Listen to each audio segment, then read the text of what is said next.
Nous sommes Marché Express Bureautique MEB en cycle.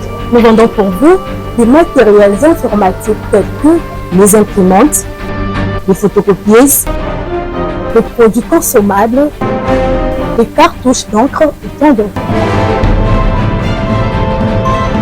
Ici chez nous, nous avons une expertise de plus de 20 ans dans les domaines d'impression et de fourniture de consommables informatiques. Sur tous vos achats en ligne, tapez www.congotonnerre.com.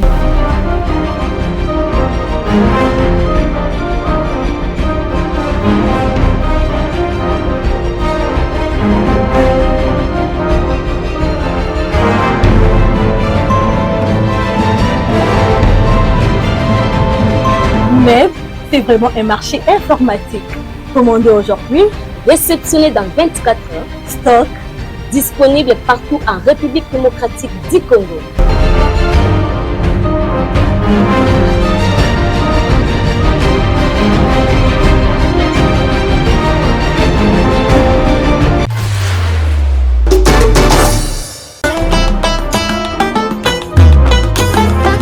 Yesika eye na Kinshasa botunanga nini espace Maindombe bomoko baza kobengisa bakongole pe bakinwa nyonso en particulier oyo balingaka kolekisa bamoma na bango ya malamu pe na esika ya malamu espace ezaka kamoko espace Maindombe bomoko olingi osala fête ya mariage anniversaire conférence réunion veillée mortuaire tope cérémonie ya ndenge na ndenge yaka awa nyonso eza kosalema avec un partenaire idéologie esuki wana te baza pe na boîte de nuit ya kitoko pona ba soirée de rêve na bino flat hotel ya VIP ba chambre na bambetu ya solo oyo elalisaka pongi ya babebe ndenge kaka boza komona na bilili terrasse ya solo mini supermarché ebongo yo mutolela kolata maison d'habillement pe ezali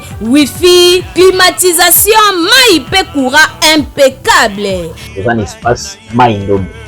Vous avez un service égale, vous allez dans flat hotel, vous allez na ozali terrasse, tozali na salle polyvalente na kati nango pe tozali na boîte oyo bato bakoko ya kolekisa moma na bango malamu tozali na ba nuitée tozali na passage tozali na ba séjour bakoko zwa et pourquoi pas repos. Voilà na bato nyonso baza na besoin de contacter biso bakoko contacter biso na 081 44 18 992 préfixe pour na bato ibanda plus 243 81 44 18 992. Bokotunanga soki bazwami wapi espace Maindombe bomoko ezwami bongo na boulevard Lumumba quartier Kindobo na commune ya Ntsele référence à Renganda Yala eyokani boya ebele.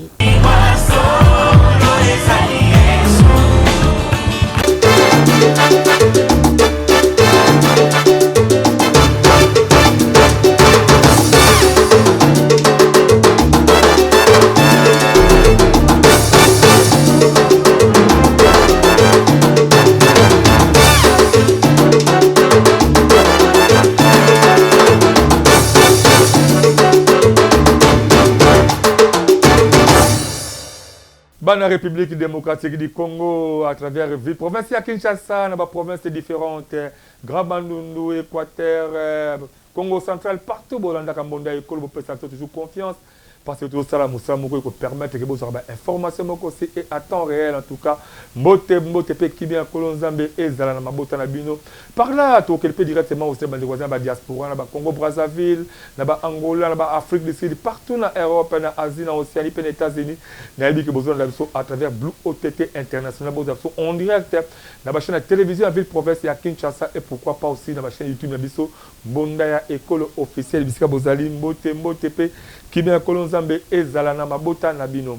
Pourquoi les alliés journée moto beta masomi na Italie entité territoriale décentralisée parce que au moment où tu as changé image la République de moitié du Congo malgré tout qui a sur le haut infiltration qui est trop partout tout comme on a battu au chef de l'État peut ça vraiment confiance ma casse mais là comme battu on a beaucoup kende ko na ba partie est pour ça na ba rebelle de manière que bien pour attaquer encore ba institution en place de l'autre éviter moi le mobile a battu pas bandaki musana depuis 2018 j'espère chef d'État fait que il va pouvoir jusqu'aujourd'hui le kaka azalaka na bitumba kaka na bitumba mais à kolonga pouvoir à kolonga mission autopsie ndenge nini c'est que tu as tout temps à travailler ni to mona Joseph Kabila parce que ba temps à travailler qui et parce que a fait temps à travailler mais banda bali pouvoir kaka bitumba to bana ba congestion to kuta ba guerre à partir est à boka le oyo mutu a ko travailler ndenge nini même si ça le ka matérialiser vision nae pour que congolais azwa esengo to mona pe ni azo bunda muke c'est de Salima, l'université de Bima, partout. Mais il y a des matés, mais biso du moins, dans la liste de mon côté, cela veut dire que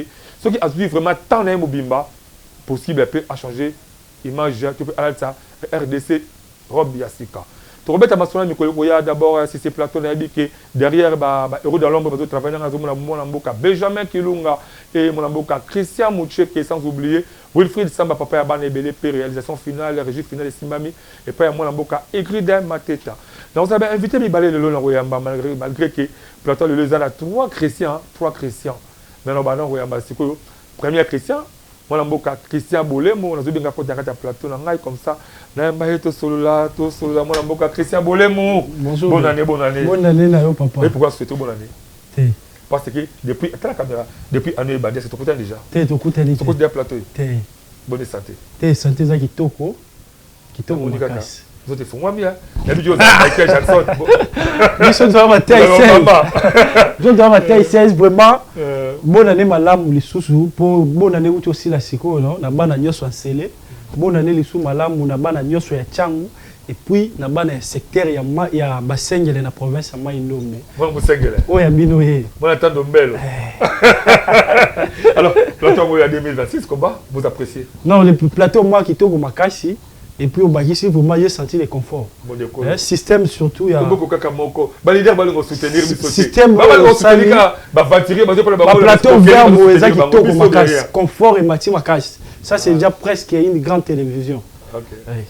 Voilà. Merci beaucoup. Mais alors, d'abord, on va pas te compter la belle émission. On a mon avocat Christian Bolé, mon avocat d'abord au niveau de la régie.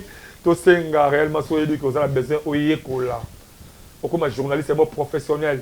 Il y a aussi ma caméra qui toque, il y a un montage vidéo qui toque, qui m'a dans le centre de formation médias indépendants. C'est formé en Sigada, peu d'État, comme un professionnel des médias. C'est parti la régie. Voulez-vous apprendre et devenir journaliste? Les centres de formation médias indépendants procèdent au recrutement des nouveaux candidats pour une nouvelle session. Que vous soyez diplômé d'État, homme de Dieu, docteur ou qui que vous soyez, les centres de formation médias indépendants met à votre disposition les filières ci-après. Le journalisme, la prise de vue, le montage vidéo. N'hésitez pas de nous rejoindre car ici, la formation se donne avec les professionnels des médias. Chez nous, c'est de l'expérience et du professionnalisme. Nous sommes les centres de formation médias indépendants. De retour sur ce plateau exceptionnel, il y a Monda Ekolo, magazine d'actualité. Voilà, bon, tout le monde a publicité, moi qui toko. Alors, tu as un plateau, malgré chaleur, bon, tu as beaucoup de courant dans la société. Courant dans la société, éviter si réellement que depuis mon bout, tu as quelqu'un dans la courant, on a évité. Tout le monde recourir, vous aurez un Ista, pour la monnaie attaque nationale, déjà, on a attaqué. Le problème, les autres nationales, les a, bazozoa, déjà snel, cambia snel, politique. Vous comprenez? Vous avez technicien. Voilà. Ceux qui bazoui, à cause d'un technicien, ma côté politique. Vous comprenez? Il est redevable à son parti politique. Il est redevable à son parti politique. Voilà. Mais non, pour faire ça, ça peut rien. Oh, bazaka espère en matière ya courant. Bloco là, DDK na biso. Au moment DDK au directeur provincial à ville de Kinshasa. To tambolina mukie na bourgmestre ya Nsele na Kimpoko. Makambazo loba par rapport ya terrain na Daipen. Au moment que Muto il maîtrise na ville de Kinshasa. Bazo réaliser moté. Non, au moment le premier année, la décision vient de au-delà. So il va placer DDK wana. Bachel na Deliko na DG na esika décision zo uta il y a quand même s'imposer et puis musale to beta maswami ko monsieur passer le temps moment temps vraiment Congo Mokoka infiltration elle est partout hein infiltration partout partout voilà important c'est ba entité territoriale décentralisée cause moi idée par rapport entité territoriale décentralisée. Ouais, Importance dans les premières années. Merci beaucoup pour la question, Moutouya Mingi. Importance, il y a soit importance kaka, il y a ETD, objectif nango ezaki pesani. Les ETD d'abord sont des entités territoriales décentralisées. Importance nango ezali koloba comme même pouvoir. O ezali kolo na base, c'est-à-dire na population. Vous comprenez? Donc, la population va sentir qu'il y a besoin de l'État. Et puis, l'État permet à la population à servir la population malam, à servir Mboka malam. Voilà, merci beaucoup. Ce que nous avons expliqué, le TD, on peut se dire que l'importance. Mais alors, il se passe chez vous, dans la commune, c'est les problèmes qui sont opposés entre le chef de quartier et le bourgmestre. Nous avons une question par rapport à l'ETD. Article de prévu est-ce que réellement Bourgmestre a un droit il y a qu'à révoquer il y a qu'à permettre tout peut un changement de chef de quartier au Yakouti na kati ya commune aí. Papa Dieu merci pour le moutoula malam. Vous dois expliquer vraiment. Oui, vraiment, je suis à l'aise pour nous expliquer moi je maîtrise bien, très bien d'ailleurs. La bande ko lobana nous nabi ETD eza na ba loi. O ba tiapo tambwisa yango.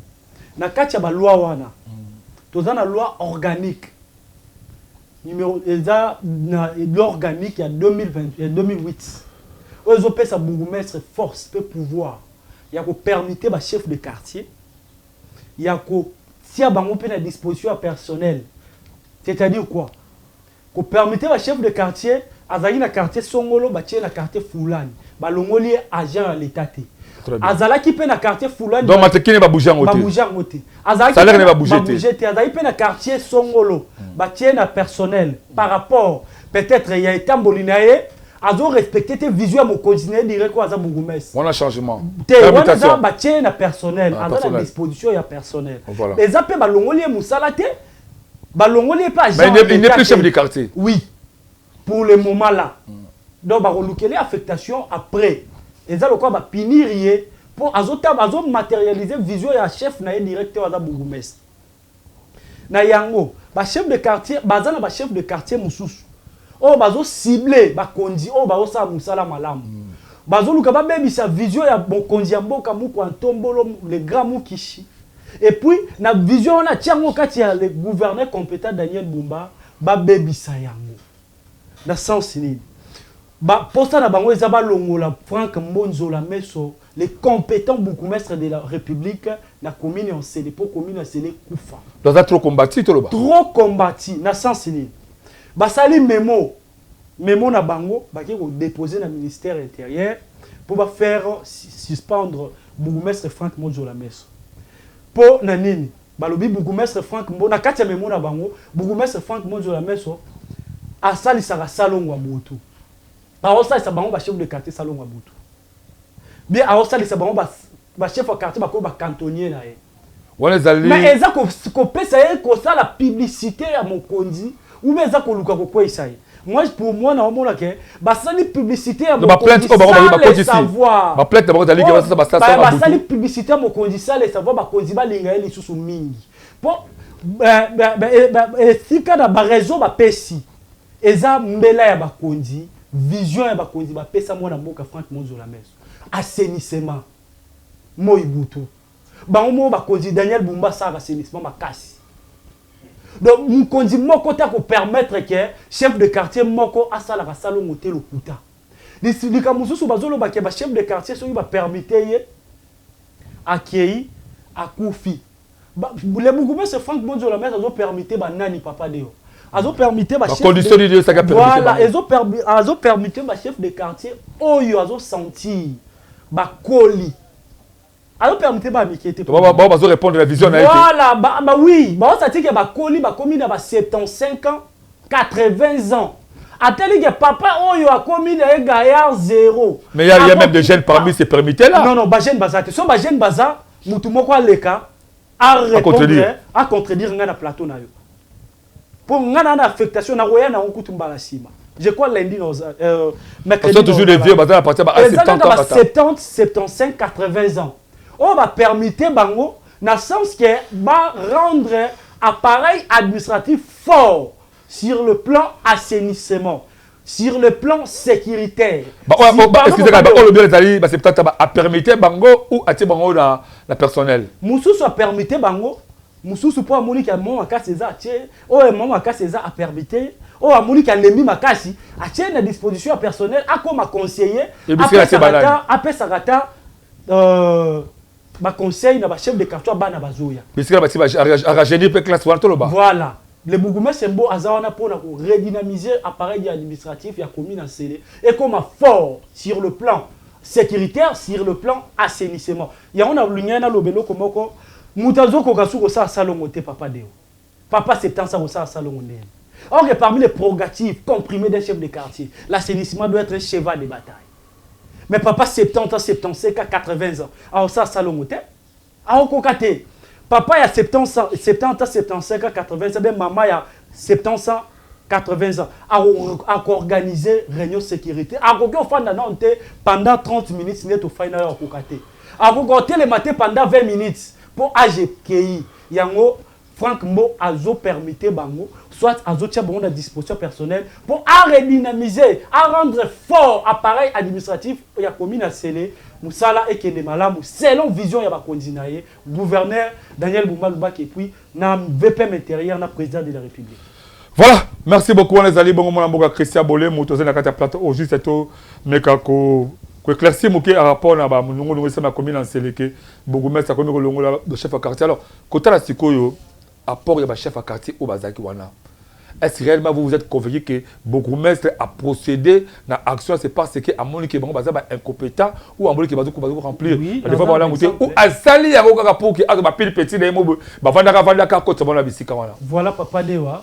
Ceux qui bourgmestre Franck moi vous avez pire petit naé ou bien vous avez parti politique naé fala zo biso. Je veux le rappeler poste en fort hein.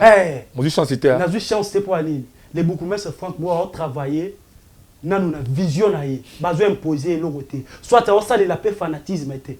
Soit comme bourgmestre Franck moi c'est la fanatisme, mais bisonda lingazo ko tsabato liboso. Mais soit à côté bisoté parce que on c'est la fanatisme était. On ça la paix au qui mutuna ngate. Donc il y a de servir population dans l'ensemble. La question tout ninga soki ba chef de quartier na obtang lona exemple ya ba chef de quartier vivant permité. Le cas exemple, il y a chef de quartier Kimbuta na BAT, chef de quartier Emmanuel Sakasak. Aza qui permettait à qui na quartier Mungimi aza vivant. Kuna apa sala musala. Mais ceux qui va sentir que chef de quartier Ngo va permettre à lembi makasi. A kokili sous-souté na ba prérogative na ye, ya ko servir l'état. Bah, tient à disposition, il y a personnel. D'ailleurs, moi, je demanderai au bourgmestre Franck Monzolameso, monsieur le bourgmestre de la commune de Lancélé, moi, Christian, je vous demande, attaquer population de la commune de Lancélé, pour rendre l'appareil administratif fort de Lancélé, longola, ba chef de quartier, ba papa, wandana, ba maman, ba longwa pona nini, ozo yo tia ba jeune na misala, ba jeune bazana maina makila. Remplir vision na yo en bon et de forme, c'est-à-dire la salon très bien, rendre yo la réunion sécuritaire très bien, na makasi na nzoto ya kokota na caniveau, ya kokota na terrassé. Vraiment biso population c'est le sengi redynamiser l'appareil administratif ya commune en Sélé. Longola ba maman mikolo la ba papa mikolo nyoso bazana na katia, ba chef de quartier mikolo balon. Très bien. Voilà, merci beaucoup. Message à passer. Vous allez à mon amboka Christian Bolemou, en rapport au Italie, changement, topé, permutation. Il y a un chef de quartier, autour de ça, la commune. Là, j'interpelle aussi d'autres bourgmestres. Si réellement que, selon les entités territoriales décentralisées, la loi, les bébés connaissent aussi réellement que bourgmestre a un privilège, il y a action, il y a aussi même chef, il y a la commune est belée, bourgmestre est belée, emboîter les pas. Parce que mon école, tu marteler beaucoup plus, surtout quand tu me rajeunir dans nos classes politico-administratives. Parce que nous avons compris, c'est comme si le papa là, quand on a un ngwende wana, ngaika kawa, na kolongwate, au coup de papa moro na balabala, au chef de riz. Mais on a atteint 80 ans. Elle dit même pas comment est-ce qu'il y a que sunga. L'État congolais pour que l'État congolais aille à venir, il a combien de parcelles, puis chaque parcelle, il a combien de personnes. Nous, à l'époque, il a vraiment que Moutakou, tata village, aïe, la Kinshasa, il fallait d'abord aller à la chef de quartier, ba luka ba recensé ba réellement ay ko ça mikolo bo na katia la quartier to ba commune wana le poto éradiquer mes phénomènes ba kulula il faudrait au moins ba chef à quartier to ba chef de riz o ba ali compétent ba ali capable de construire même service de sécurité. Donc on peut cette information. Mais nous avons aujourd'hui donc c'est la sorcellerie ou comment tous les bourgmestres ont vraiment les droits aussi à procéder pour que vision beaucoup zamboka et kokisama. Trop bête ma question oui aloba. Dewa na olingena bakiselo moko na lisolo wana ezali papa dewa lisolo a passi. Ba chef de quartier ba souki wana ils ont parti trouver un allié, un membre de l'FC M23. Na komo ya monsieur Benchi Mwangabia. Aza membre ya M23. Pour l'instant, ba preuve. Aza combien de voilà? Oui, aza combien de c'est un infiltré. Ayakoya apostila zoate. Franck Mondjola meso abeta e kao nebu akima lemba koma soki na lingwala. Et puis ayoki masolo yo akomi ko luka ko bundisa Franck Mondjola meso. Beaucoup de frontières hein, c'est oui. La frontière. Et là on a koyebisa. Et là on a koyebisa na koyebisa ba konzi. Bokanga bo interpeller c'est sac. CNC. Hein? Conseil national de cybercriminalité bakangela biso criminel oyo abengami na kombo ya Benchi Mwangabia aza membre ya FCM 23 pour preuve parti na ye ACP babengani ye balongo ya bayoki ba soupçon wana balongoli ye na parti babengani ye po akendeki postule kuna zoka tina ba groupement wana pe simbaka te sikoyo babengani ye azosala émission na baninga na plateau na émission wana na téléphone na ngai. Et si ils ont confirmé Maloba, il y a M23. Ils ont confirmé Maloba, il y a Rwandais. Donc ils ont porté parole, ils ont infiltré dans le RDC. Service de sécurité, bataille de Kamouane. Voilà, mais ça j'ai passé, je crois que le service de sécurité va profiter aussi de l'information au PC, mais qui a tout cas ma camote Betty et c'est quand ils ont fait temps ébélé. Comme on n'a pas vraiment beaucoup de temps, il faut que rapidement, tout me commettre ma solo. Il y a une association, il y a peuple Sengele, il y a Kinshasa. Vous étiez là, témoin. Vous êtes aussi, vous êtes Sengele? Oui, oui, je suis Moussengele. Moussengele. Moi, on attend Dombele. Des natifs. À Bobo. T'es de pèse à Oyimwao. Oyimwao. Oyimwao. Oyimwao. Il y a moi qui sait. À Bobo, il y a Basengele, Basakata. Basakata. Biso Bangole, Singe.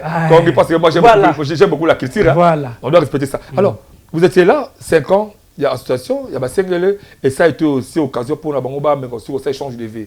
Comment on dit que tu as l'activité, on a les Kanaki? Apprécier mon dernier. Bon, na opesa na mbote na peuple nyonso Sengele, bana nyonso ya secteur ba Sengele, ya groupement tane mbelo, tane ngongo, tane penge, tane bokote, pe bana inongo na pesi bino mbote ebele. Et puis na apprécier papa de pona za rapide, za sepela ki makasi na 5 ans. Na 5 ans ya événement, o salamaki ezalaki cérémonie munene. Il y a anniversaire, il y a APSK, Association des peuples Sengela Kinshasa, on a zali porte-parole, communicateur principal na yango.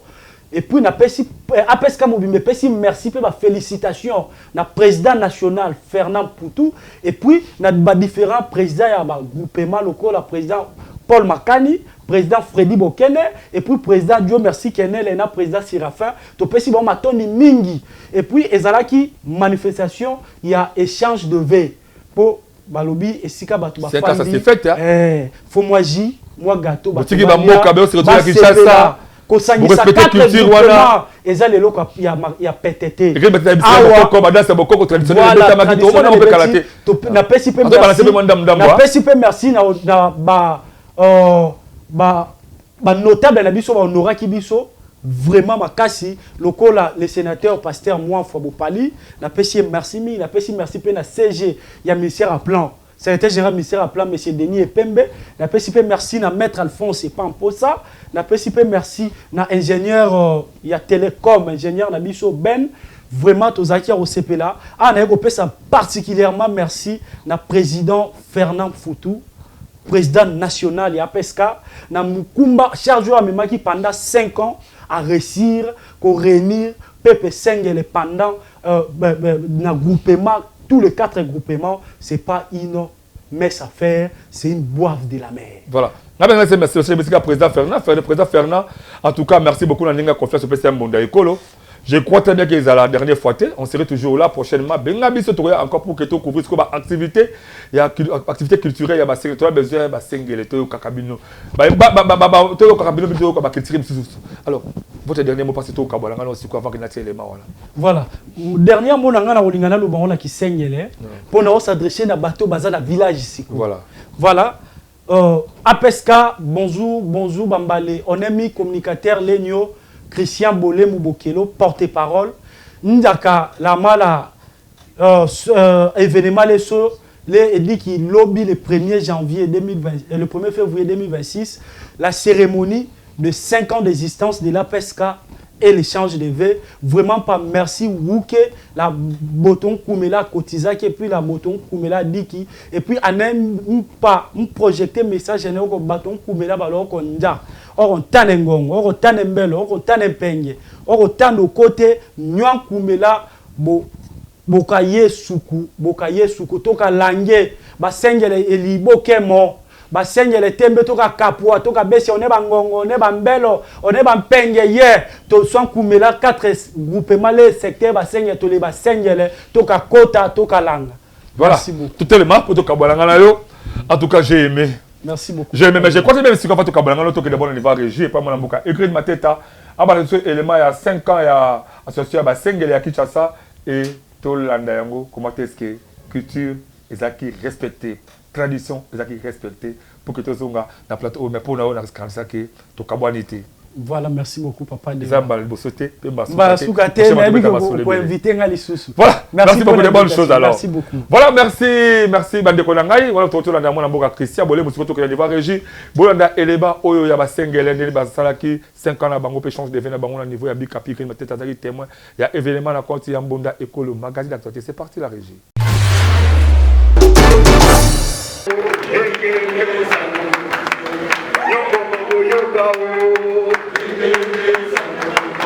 Mwana ya Congo bandi melangai ke association des peuples sengele en Kinshasa APSK en sigle bauti ko kokisa 5 ans na bango avec impact na idéologie. Pour na célébrer 5 ans wana bauta ki ko organiser mokolo ya dimanche le 1er février 2026 na foire internationale de Kinshasa fiki na mokuse na espace Bikapi mo bangela rencontre oyo esangisaki bango nyonso. Ezalaki pe occasion na bango ya kosala ba échange de vœux. Bino moko botala ndenge ebele ya bana basengele bandimaki présent na rendez-vous wana ya kitoko. Tradition sengele ezalaki ndenge kaka boza komona na ba image oyo. Ndenge bongo bokoke soko ibongo okuboto mokwe amo mais ya koyeba ke avant nyonso ebanda bakumisaki nanu Nzambe na losambo po yende azali mozalisi ya likolo na se. Tomonaki pe présence ya ba invité de marque oyo bazalaki wana. Ambiance ezalaki kitoko kaka ndenge culture sengele esengaka. Basalaki présentation ya ba membre ya bureau ya association na bango. Kobanda na président national Maître Fernand Foutou na ba membre nyoso ya bureau na bango.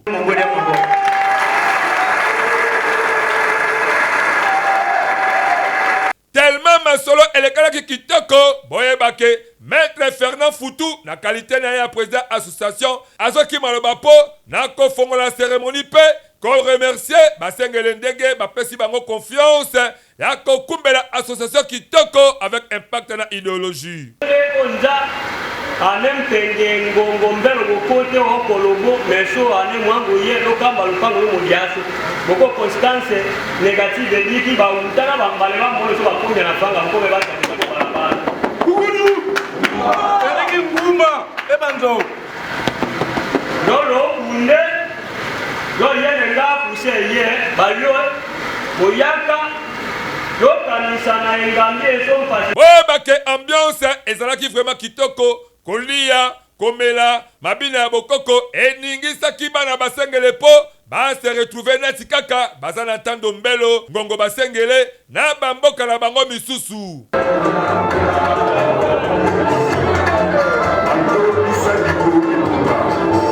Bino moko boyoka ndenge mbonda ebetamaki na suka ya masolo. Oiza APSK Association des peuples sengele vivant à Kinshasa. vous allez association à Basengele, 4 groupements. Vous avez le groupement Mbelo, groupement Penge, groupement Bokote et groupement Ngongo.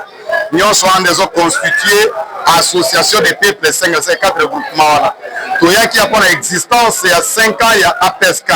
C'est-à-dire quoi, il y a un événement moko, il y a mon n'est pas la biso, parce que depuis Basengele, tout ce qui a une structure mon côté. Et banda de l'Église bandi biso banda depuis le 21 janvier 2021.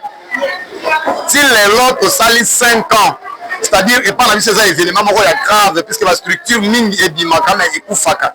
Je suis venu vous expliquer la cérémonie d'aujourd'hui, la cérémonie Mounene. Mounene ya Mounene na sens nini parce que ekoti makambo belé. La simananga bomo na tozana la célébration des 5 ans d'existence et d'échange de vœux de la PESC. C'est-à-dire, les alliés de l'Oko Liboso, on célébrer 5 ans. Et la PESC qui est le 21 janvier 2021. Si le long en 2026, on dit 5 ans. 5 ans.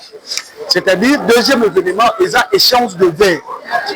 Et Sali Kitoko, comment ndenge basengele atako baza musika ya bamboka la bango mais baza toujours na esprit ya ko sangana ya ko respecter pe kolinga culture na bango nyonso oyo eza kolakisa ke peuple congolais toyeba kozala attaché na ba culture na biso po lobi bokoko na biso ebungama te biso mbonda ekolo en tout cas biloko kitoko boye to fuli bango kaka mokako soit pe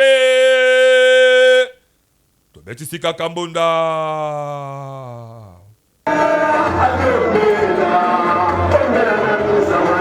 Voilà, deuxième partie de notre émission Yambonda Ekolo. On profite aussi couper ça Bambo Temingi pa petit nanga propre Jonathan Munziami depuis commune c'est Jonathan Munziami en tout cas.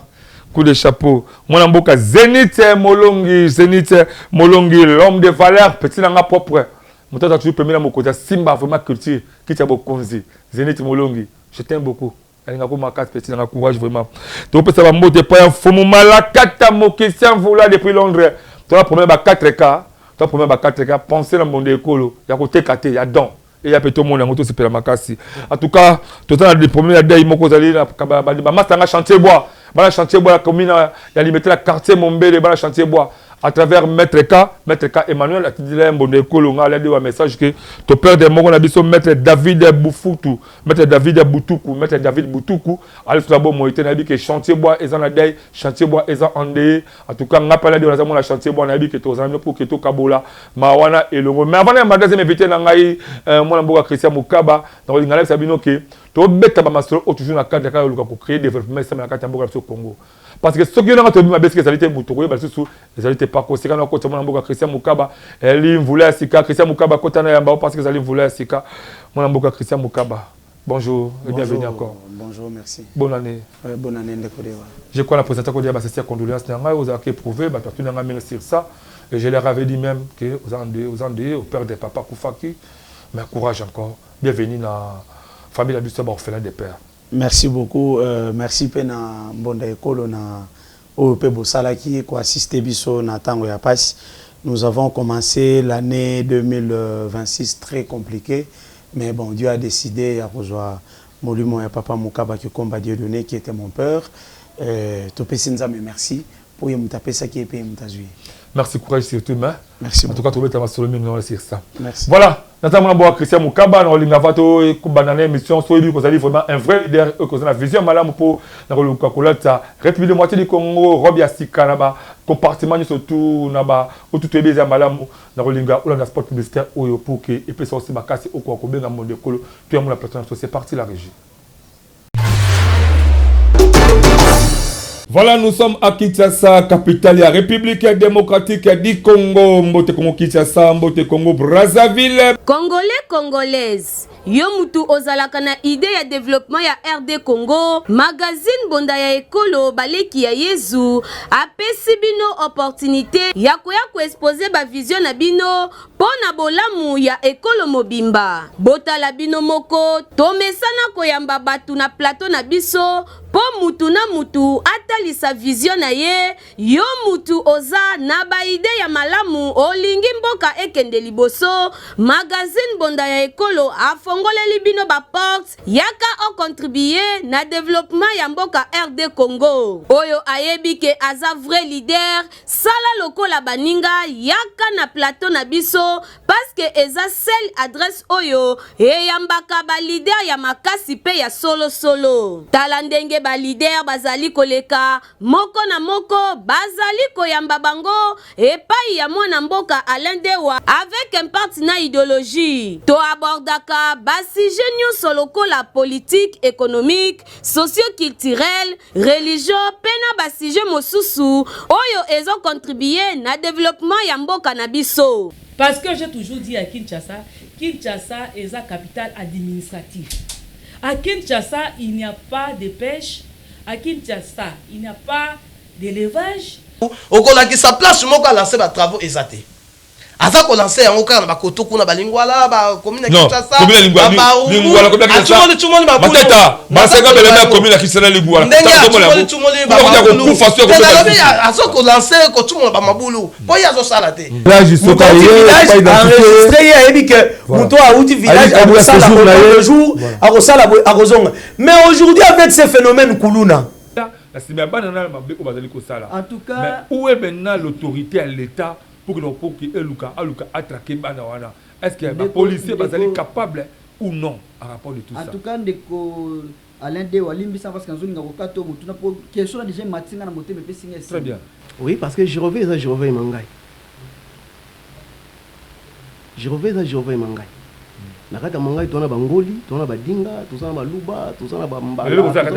Est-ce que l'activité locale ba bikolo musu ba benga peblo jour. Ndenge kaka bozali komuna bango pe bazali balide oyo bandimi ko participer na développement ya ba quartier commune pour que mboka ekende liboso. Na bino pe balide oyo boza kolanda biso bolinga ka développement ya quartier ya commune to pe ya RD Congo mobimba. Bobenga biso na numéro oyo eza affiché na bas d'écran na bino toko yamba bino pendant 30 minutes sans débat avec un partenaire idéologie pour que vous exposer ba vision na bino liboso ya population pe aye babino. Yango biso a na magazine Bonda Ekolo to bengi ba leader ya solo pe to beteli bango kambonda. La présentation, je vous retrouve prochainement édition pour la je vous aime beaucoup plus, bye. Voilà. Kolinga Nzambe zalaka vraiment action mo comme parce que sans Nzambe to batene to ko vivre na mokili oyo bote comme la test que ba sengeli bato ko sangana nga siko to on soit niveau régie boye ba que église la mère de l'Éternel eux comme marie pas les grands chefs coutumier Fiso et Babi Maïndome azali aussi pasteur nga ba c'était le boko na Nzambe ba utaki ko sesa mo bangé na église et mo bangé na culte l'action des grâces le 1er février la carte toujours comme ça Nzambe de manière que nyoso ezamala mona 2026 pena bo février to koti ba ouverture ezala eskia ba na Nzambe belé ton élément confirmé to peut signer na mona mboka Benjamin Kelunga et on réveille après pour que tu continues na mona mboka Christian Mukaba c'est plateau c'est parti la régie.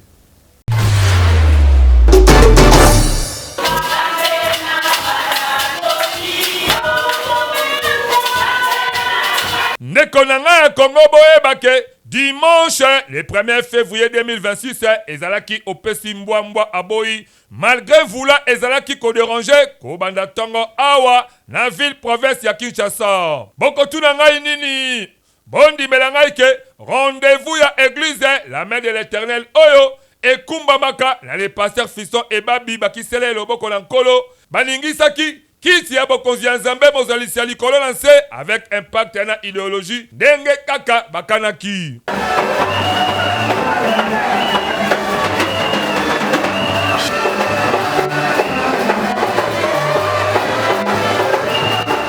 Bino moko botala ndenge église esanzaki batu po bandimi bazalaki ebele ndenge kaka boza komona na ba image oyo.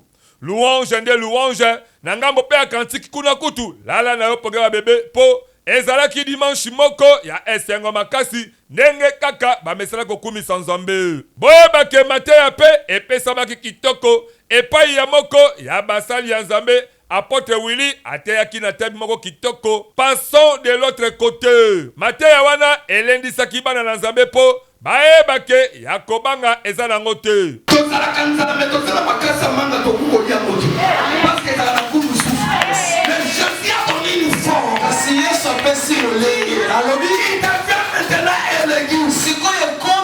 c'était Dunda. Or, les légumes, c'est les gens qui les consomment. Les années pardonnées, Et non pas les oiseaux.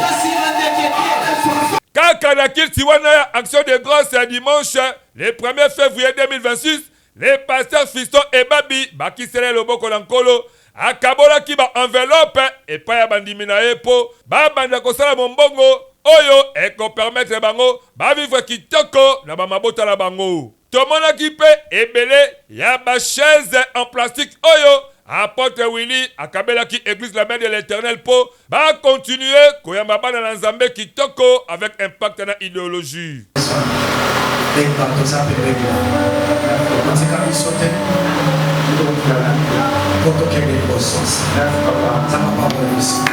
Na ambiance wana kaka, boye bake, couple pasteur Fiston et Babi, bazwa ki bénédiction, ya apôtre Willy po, bazala toujours modèle, ya kokumba misala ya nkolo kitoko. Bino moko boyo kambonda oyo, ebetama ki na suka ya culte. Yesu atikeli biso, kozala bomoko, entre cité de bénédiction, pe ya awa, to sangana. Et puis, pona mateya, tongaki koloba, Yesu mtanda pesa exemple. Abi, graine à moteur daza parmi ba graine ezali mukie koleka. Mais soka kwei na mabela malamu, approvisaka toujours nzeta malamu. Da nzeta munene. Kata nzeta munene, epesa kankasa nango, faut pesa mwaja bien. Et puis na kata nkasa na babenga mondunda. Bandeke bawa kokombama. Ça veut dire biso otozaki inutile. Moins utile. Mais à cause de sa parole. Mais et ça la biso que ça la batu. Comme monana. Nanzana biso batu ba bombama. Nanzana biso batu ba banzam. Nanzana biso batu ba pambama. Biso otozaki moins utile. Tozalaki moins utile. C'est ça le problème à mon wana. Tozalaki moins utile. Mais à cause de sa parole. Mais c'est ça la biso que to koma bato minene. Beto koma bato minene na miso batute. Na miso nzam nde bato bazwa ko bomba mepai na ya parole Yesu moko ntete ya malili voilà et c'est qui message o ya soko mimona moins utile maza utile atana société mona na te soit tingami nzamba kangami nzamba osale moto monene voilà message clair na mazana asepeli makasi zambe wana mukolo sala makanga lenge na ye omona makambo nzamba sali lelo non a épaté avec sa biso alobi passons de l'autre bord, c'est-à-dire côté msuto zalaki ezalaki côté ya basouffrance passe mambo bando simba te e bando kobonga te yango wana nzamba azwesa sito passe na ngambu mosusu nayebi ke na ngambo tokatisa eza ngambu ya basolution ngambo tozokende kozwa biyano na mituna oyo totunamaki vraiment ezalaki solution.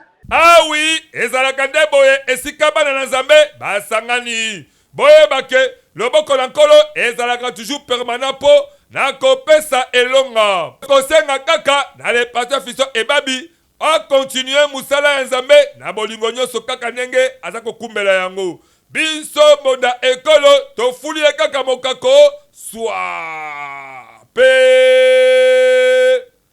tobetisi kaka mbonda. Ok, merci beaucoup l'élément wana. L'élément est deuxième élément parce que chef coutumier n'est pas allé pasteur na kata église voilà. Tu as dit que chef coutumier balara batabaki c'est batabakindoki. Parce que même en directement aussi na élément mon actionnaire bientôt là on a au Italie ba mobondo. Parce que mobondo des amis beaucoup plus chef coutumier ndé, mais du problème la population. Mais va te côté ngo no linga d'abord que pas mon Christian Mukaba.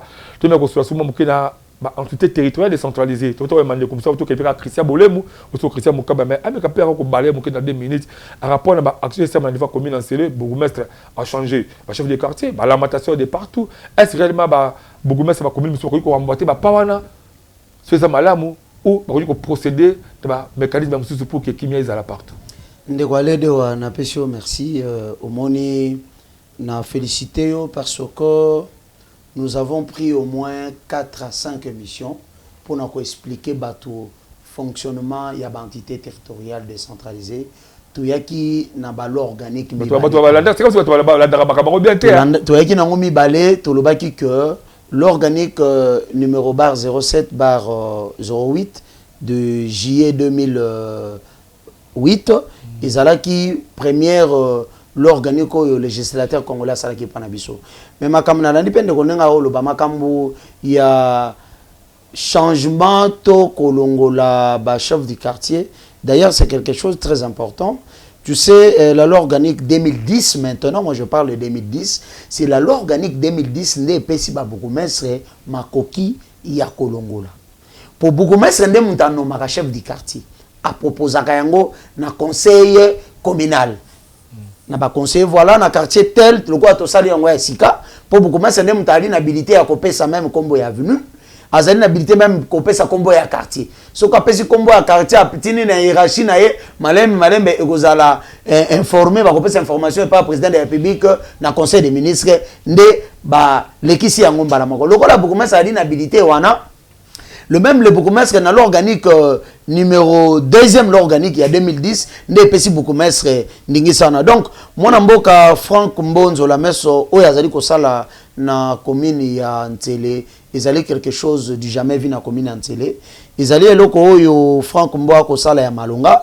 Azali moto yo amemi développement vrai na commune en télé. Aujourd'hui, ba bourgmestre rebelle, ba komi kolanda pas, ba komi kolanda lokolo ya mwana mboka Franck Nzola meso. Biso lokola batoto ebi moi mikanda yango, moi je l'encourage et j'encourage même c'est de Massina ndeko Chiko Katumba Joseph, le bourgmestre Chiko Katumba Joseph qui se bat aussi sur le plan sécuritaire, il y a makambo belé ya koluka environnement ibonga na commune Massina, ce qui est épais à respecter la loi organique, il y a qu'à changer certains chefs du quartier et aux alamalam pour que régénère toujours l'administration na niveau il y a entité parce que ba quartier peut ezali ba entité territoriale ou ezali ko kambama na mokonzi na bango direct beaucoup mestre ainsi de suite ndenge nini hiérarchie et la kisi biso mais petit peu ndingi aussi ba chef à quartier ba me rappelle aussi courageni na ba chef ya ba ri na bango ba chef à quartier tant que le bourgmestre a vu monopole pas ba chef de quartier est-ce que ba chef de quartier ba la courage peut toucher ba chef de ri na bango bon les chefs de ri vous savez que non notre l'état ne paye pas de chefs de ri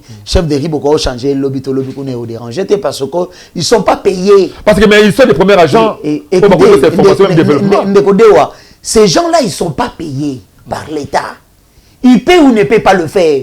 Parce que l'État ne les reconnaît pas. Sur le plan, il y a garantie en bon moment. L'État paie ça à bango en côté. Le quoi, l'État paie ça à bango, ça la bénévolant.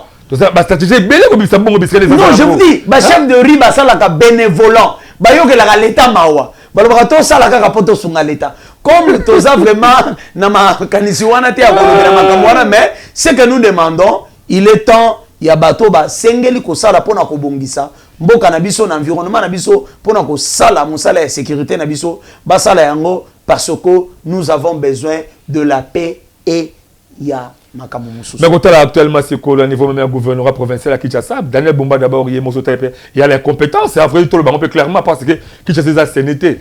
Et bien, beaucoup de gens vont même aussi rétrocéder. Tu as évité ton monnaie Daniel Bumba, la fois passée, d'autres temps, ça va bien, ceux qui savent le temps, mais ça va définir, si le terrain est mon en la carte, est-ce que beaucoup de gens sont vraiment à la hauteur aussi, même s'il y a à rajeunissement, classe politique, la classe administrative, la force tant que beaucoup de gens ont moyen de permettre que cette ça malam. Ndeko Bumba, bato bakosaki bato ba memaki ba ebisi soko tikeli enseignement et pas ya babukomestre bazwaka mbongo ebele ndeko Bumba yokeli bato na ye abotoli bo brigade ya enseignement ngana masina na mona bango te na mona kaka bato yo ndeko Chiko Katumba engagea baza soki 150 au moins na mboka Joseph Chiko Katumba engagea pour na kosala enseignement ya commune ya Masina soko kena ntele okekuta oyo mwana mboka Franck Mbo Nzola meso asala o bafuta makana monsolo o ya muke bimaka pour des communes ils ont des problèmes ils sont pas payés il y a la rétrocession et il y a kate même soko kena commune ya Mongafula le bourgmestre de la commune de Mongafula il se bat pour na makambo sécurité obi que l'insécurité qui règne na commune ya Mongafula pour na nini bato bazali zinga bana quartier ya Mongafula balingi kotika kimiate mais le bourgmestre Séverin azali kobunda muto bato bourgmestre bato ya commune ya Mongafula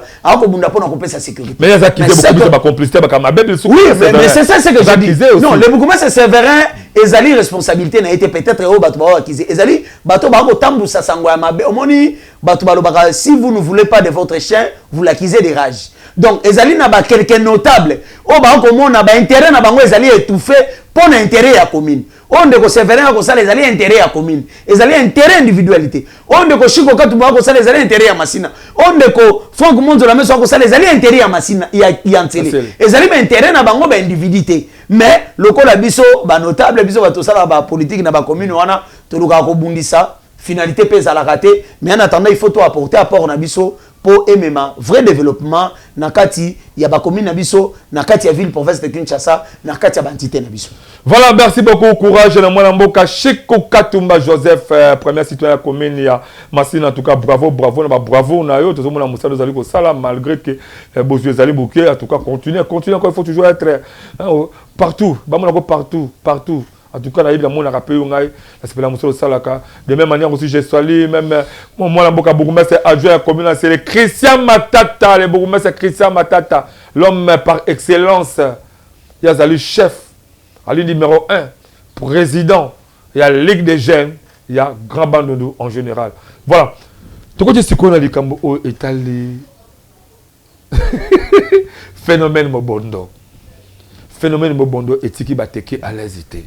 Phénomène Mobondo et ko bomisa ba de ko bateke e belé. Phénomène Mobondo et silisi bateke ba sous ba place ta bangote. Phénomène Mobondo même ba de ko bateke ba ko sabila ba ko sabila ngate ba tiki bisika la bango. Ba parami ba comme incapable ko assumer ba responsabilité pour ba batanga ba kelasi. Ba parami ba ko ba incapable ya ko nourrir ba foyer bango c'est parce que misala bango zaki ba bilanga, ba keyet, ba chasse et surtout ba bobondo ba koti, ba bengani bango, ba boy bango, ba botomo bisika wala. Tango taka phénomène Mobondo. Christian Moukaba, étant qu'un acteur politique, étant qu'un jeune oiseau, pensait beaucoup plus pour la Congo, le baiser la meilleure. Analyse de ça là. Bon, nakati ya makamba phénomène Mobondo, et donc à Liboso, nalanda ki ondongo le chef de l'État Zobunda Kosala ba université, et nalingi kakana encouragé les hauts représentants de l'autorité morale, l'excellence Tony Kankushiku. Oyo avec AAP na ESCO ba mobilisaki bato ebele pona koyamba mokonza mboka na kananga le haut représentant de l'autorité morale Tony Kankushiku azali papa mo mutema malamu donc kananga ba yambaki malamu parce que azali mwana ya Congo ba koyoka kaye pona musala malamu akosala pembeni ya mokonza mboka oyebi nde kwa lende wa atate lokola on de comme ça la région de FCM 23. Non, moni bateau bazali bateau bazali na loyauté, bazali comme ma expertise. Bazali comme ma mécanicien malamu. Pour la gestion, na kozongela pour la gestion ya res public à malamu, ezali lokola TKS Tony Kankushiku, qui est à côté de le chef de l'État, qui travaille matin, midi, soir pour que le chef de l'État a reçu mission au Azali Nango pour la République démocratique du Congo. Bon, Claude Banan qui n'a bien, il est de l'IDPS et à salut à Goyoko Sala, à ça à Poni Kanaye. Bon, on est en démocratie. Mais d'abord, vous chef de l'État, est-ce qu'il a bien? Est-ce qu'il faudrait ce qu'on Luka, tout que la chef de l'État miroir Mokobe magique pour attirer la messe à la chambre naïe? Ça y a pour la moto, à bien moto dans l'esprit, moto avec la miroir, na talier, te moto mané za malam, to kene malam. Moto aussi baté. Tout même tout le chef d'état miroir magique. Parce que tout espèce de confiance.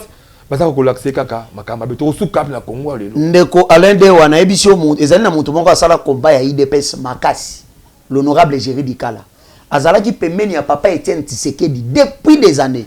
Depuis na bomwana na ye, l'honorable Géry Dikala azaki toujours pembeni ya papa Etienne.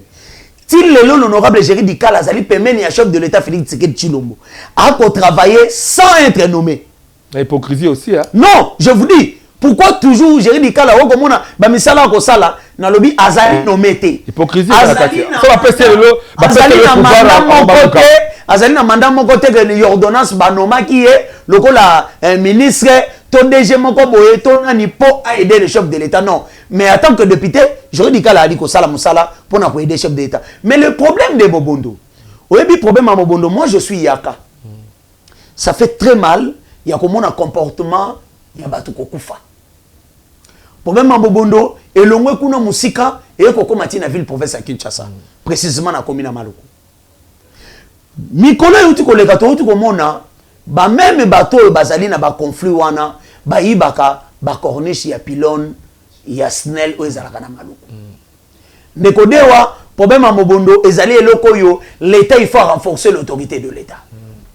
Problème à Mobondo na commune à Maluku na likamba ko iba ba corniche il y a le yo loka muyaka mutaka bayaka bazali accusé banone bazali ba acteur principal mobondo donc yo pour yo oza contenté. Non, mais moi je condamne ces faits-là. Je condamne le phénomène de Yakoboma. Biso na biso ba Congolais. Biso na ba teke to viva des années. To tikala ko ça na problème té. Mais problème ango e utu wapi. Batu musu ba bi droit coutumier, o chef coutumier moko bo asala kama mabe abomaka batu na ndenge ko comme milice. Donc nous avons toujours été condamnés cet acte ya koboma batu. Mais loko na ko lobe sali passe parce que l'autorité de l'État doit être renforcée. Awa na biso na maluku. Oyebi kezali na batu ya motema mabe. Ba komisaki ko yiba, ba uti ko condamné bango 20 ans de prison. Ba yiba ki ba corniche, ba biloko esimbi pylone ya singainga na biso. Ba latisaki on na kombo ya mwana mboka o azali député honoraire Papi Epiana.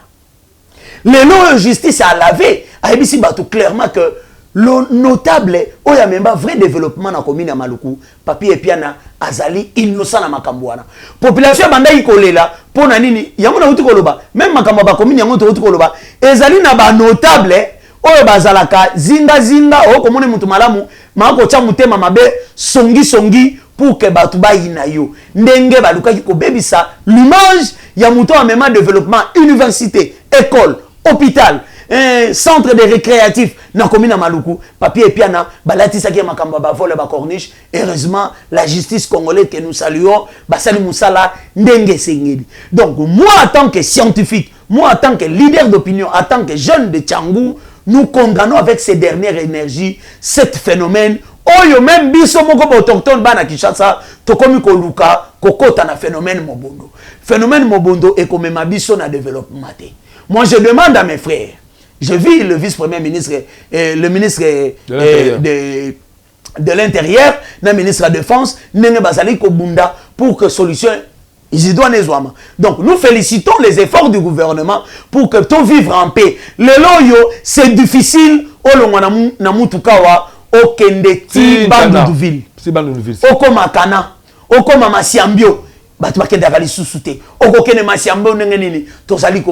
Mais si l'État, le gouvernement prend l'acte, Namakambo tolobaka matin, midi, soir, kocha sourier, kokanga madusuana, kota la banane ba kocha songi pona ko bebi sa ba kombo ya batu, kokoti sa mongunda songi, ko bebi sa bato bazali ba patrimoine o chango eko protéger, ba patrimoine o maluko eko protéger, patrimoine o maluko eko bondela, eko senga na nzamba vivre longtemps. Le la Papi Epiana, bato songi batamite mamabe, quelques chefs coutumiers aussi de maluku, o bazali pe ko luka, ko bebi sa image ya mwana mboka Papi Epiana na koko sede makamu ya babilo kamike ya bakuluna ya banini, le justice Assali Moussala, nous félicitons la justice congolaise. Donc, quant à nous, quant à moi, nous condamnons et nous continuerons à condamner cet phénomène mobondo où les alikotika population kimiati. Voilà. Merci beaucoup. Quand la même Zelawana, on va toquer dans l'Ivoire, on a commenté est-ce que le chef coutumier a bateke, tout le monde a qui la présence, il y a un ATC, Bazalakiwana, il y a juste organisation, il y a ministère, il y a Eliezer, mais la défense, c'est beaucoup plus ancien combattant. Alors, l'organisation qui assiste le chef de pour que qu'est-ce qu'il faut faire pour que le chef de et après les mois, nous avons réaction, le chef continue comment est-ce qu'il va réagir ça qui aussi pour que le phénomène ici là, élément signé Benjamin Kelunga et on revient après c'est parti la régie. Mwana Congo, bondi melangaike. Likambo ya phénomène mobondo oyo eza kotia bateke mal à l'aise eza kaka kobeta mbonda na ndenge moko ya kitoko te. Na ngambo na ye, l'État congolais à travers son ministre délégué en charge des anciens combattants près du ministre de la Défense, mwana mboka Eliezer Tambwe boyebake moko ya ba conseiller na ye na kombo ya Yani Bokuno Joseph Aouti kosangisa ebele ya ba chef coutumier ya bateke na espace Maïndombe oyo eza na commune Nsele mukolo ya dimanche le 1er février 2026. Objectif ezalaki na cadre ya échange moko purement patriotique po na koluka ba piste oyo eko permettre ba chef coutumier ya bateke bazonga na bamboka na bango avec impact na idéologie. Na kati ya masolo wana bondi melanga ike tomona kipe présence ya ba chef ya ANATC oyo ekumbamaka na le grand chef coutumier Willy Mabiala mokonzi ya bingi bingi. Mwana mboka ya Nibokumo azwaki maloba ya kolakisa importance ya bokutani wana. C'est parce que il y a une temps où on se voit les aliments dans le bas, tant qu'on se voit les aliments dictats, il y a la politique, la mondiale n'a plus le besoin de la politique. Mais tout rôle lokola esengaki ayo kape ba chef coutumier ya bateke bondi melangai ke ezalaki nde pasi na mawa koyoka ndenge ba chef coutumier batalisaki bapasi oyo baza komona depuis phénomène mobondo ebanda na mabele na bango. Bino moko boyoka tour à tour ndenge ba chef coutumier baza kosala ba réclamation pe kopesa ba suggestion na bango. Bato oyo bombi bati oyo tozana wana mboka mususu na tanga ba wakela prison après 1 mois abini na mwana moko tozomona mobondo biso tokubanga tokubanga te ko mboka eza biso bakoko la kaza biso kanisa te oyo tozana bokoko bamoba batoko kuna ezate sikoyo tokosala neneni bamoba ministre bazana manguzo eza ministre na organiser ba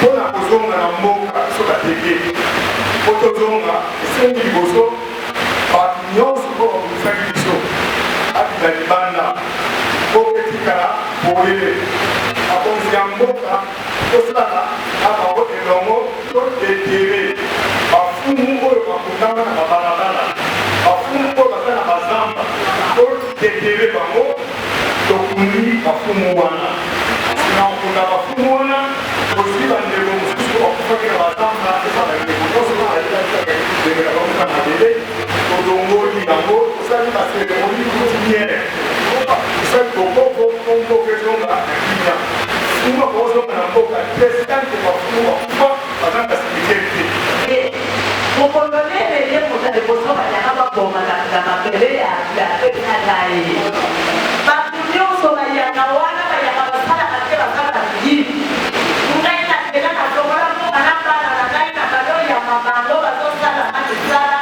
bakotili ngai fiti mpo bakoma ngai na sese nakima papa ni eloko baye kopanga mona na ngai ya liboso bakande kopanga ye matete po nzambe asalaki papa azalaki na mbongo tobasansanaka ya pesi bakola tikiye ana te kolaka na kati ya sobe nayana bana na nana kati ya kisasa lupango eza te papa basolandaka na eglise naba batiki bantaba na ngai mole na ngai kinda na ngai ya nguba tekta setekta basilisa tindelo nazonga te yo papa olobile moyaka moyaka mpenza tobanda klase mama eske mutu asali yo matata yo papa nenozako enazwa tiki na yo wana na bomba eske yo kosepela na ngai papa moyaka ntuka oza solution paske aza na mabele na ye na bandi soki oza bana soki kisasa tokokosaka na bango te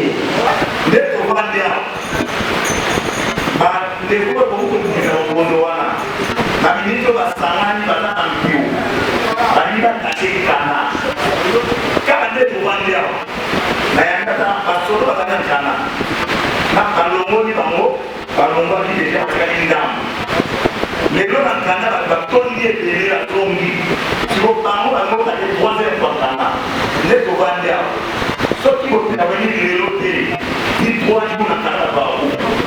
Les présidents NTC, les grands chefs coutumiers Willy Mabiala Oyo, Azalaki, parmi les participants, après ça qui peut makanisi na ye, na esprit toujours, ya koluka récite et zala na masolo wana. Dans le sujet,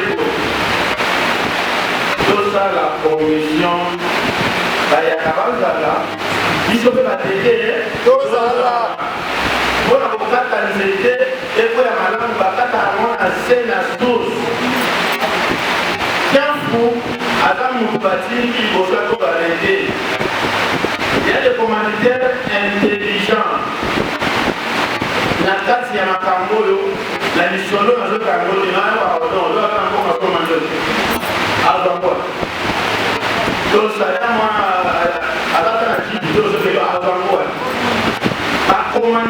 nyonso oyo mwana ya Congo bondimela ngai ke ezalaki toujours na cadre ya koluka banzela oyo ekosala ke phénomène mobondo ezala musika ya plateau de bateke organisation kitoko oyo cabinet ministre Eliezer Tambwe eutaki ko organiser à travers conseil na ye mwana mboka Yannick Bokumo Joseph mais ekosenga ba multiplier ba mécanisme ya kotia en pratique maloba ya ba chef coutumier te kepo solution ya malamu emonana dossier oyo bondi melanga ke eza vraiment à suivre yango biso to betisika kambonda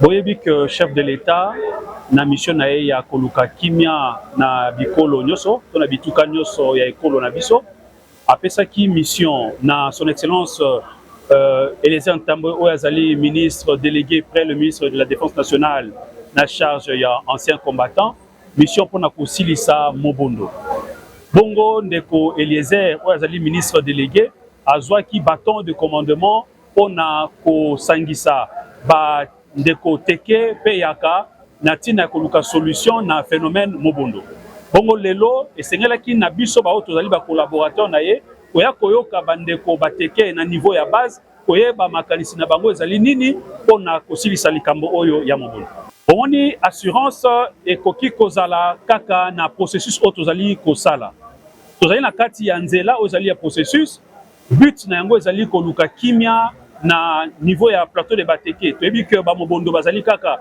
na niveau ya plateau de bateke te bakotiti na niveau ya Congo central ebongo na likanisi oyo tozali kosala to tosangani na bandeko bateke koyoka bango pe ensemble tokomettre en place un processus oyo bandeko bateke pe bandeko bayaka bakovanda esika moko mpona koluka kimia durable na mabele na bango bon liloba na biso ya suka na baproposition nyonso topesi tozosenga na ministre délégué à défense Maître Eliezer a changé un peu et saleli oyebisi monsieur le conseiller amema maloba oyo asa la commission mixte pour na kosilisa conflit alors à chaque fois tozokende na badélégation ebele epai ya mokonzi ya mboka aza kotungisama babiloko nyonso bazotia bata mayele likambo ezosimba te parce ke bandeko bayaka bazokowelelaka kokende liboso mpona kokendaka kokosa alors banda mandaki musala azala bandeko bayaka biso bateke toza te lokola atindi mwana mboka Yannick Bokumo conseiller na ye aye kosolo na biso lelo tosepeli topesa pe chance mais chance biso topesa ye tomoni deja lokuta eza pembeni na ye biso tolingi ete tokota na kati ya commission tokana naza satisfait du fait que eza moto azoluka solution voie nyonso eyaka mpona epesa solution ezalaka toujours voie ya kosuivre tosepai na l'initiative ya conseiller ya ministre Eliezer oyo aye na objectif ya kobunda pour que kimi ezonga na plateau de bateke nayebi ke ezali difficile mais impossible te eza possible que to réussir démarche oyo ensemble na bateke na bayaka pour que kimi eya ezali partie ya pays oyo eza touché c'est comme na est ya mboka tomoni comment bato nyonso bazali kotia tout en musique pour que kimi ezala na este basalango mpe pareil mpona Kinshasa ezala malamu surtout mpona communauté teke en tout cas ngai na kosenga na excellence azala mpenza au milieu du village tosengi vraiment excellence atala baquestion oyo nde tolobi na basecteur nango nyonso même ndenge toyoki awa motu moko asengi tozala même na bahistorien tosengi bazala pour permettre biso to trouver solution oyo ezala conjoncturelle te mais ezala solution moko structurelle tobenga biso nyonso tovanda na table autour ya table sur cette table là to retrouver biso nyonso alternative oyo kemaso na solution ezala durable. De retour sur ce plateau exceptionnel, il y a mon décolle, on a commenté est-ce que assistant au salaire Makoudou à niveau de la commune en Célé, est-ce que chaque côté va s'engager dans l'organisation, il y a beaucoup, il y a bureau, il y a cabinet, il y a moi beaucoup Tambwe Eliezer, et puis on est autour à tout comment est-ce que le chef continue bah outaki, qu'on peut ta réaction, bah on a étalé, qu'on booster, outopé, qu'on éradiquer phénomène mobondo. Christian Mukabotonda, et les maola on va chef continue, les bases qu'on les là, parce que continue lobby pour lundi. Alors, s'il faut maintenant conclure, ma cantine qu'on peut ça dans 30 secondes pour que Bakozamboka va me étudier ne va éradiquer phénomène mobondo. Non, Bakozamboka et loko bakosala bazwa problème ya phénomène mobondo, loko la problème ya mai mai. Bazwa ngo sérieux.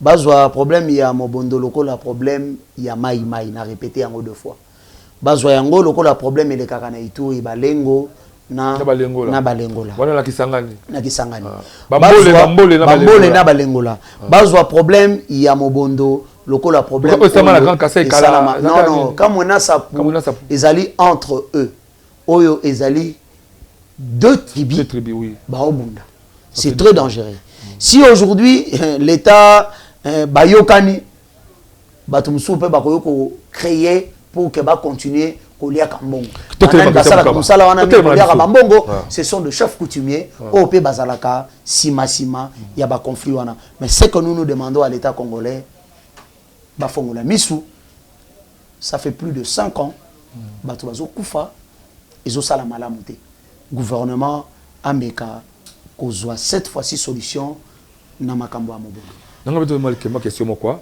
ya lito ikanga nayo makema tezo kabiswa moto na vie bongo kazala la kimia peut permettre abimisa vision na maye la zanango na buzo bana pesa nini et monana mais fait c'est que dépose à pouvoir que le local ababondi sakai baza ko mena sakai est-ce que tango tala comportement wana et ko permettre remet kongo la kimia même bato ba ko na simana bon ezali comportement donc na comment nzambe ba dolanga moleko to kata monga pouvoir te mais to tala net ko changer image oui que ndeko de wa biso to bundela ka Congo ezali comportement moko au biso ba congolais to linga mboka na biso te pourquoi biso bato to lo bato pesa l'état makanisi l'état là on nommé biso te on nommé peut-être ba diaspora ou bazo ko trahir biso ba auto zali biso ba auto zali peut-être na posa ya ko aider chef de l'état ba oyo bazwa ka décision permet na chef de l'état ba commissaire lem so dernier mot to beta prochainement c'est important nous disons au chef de l'état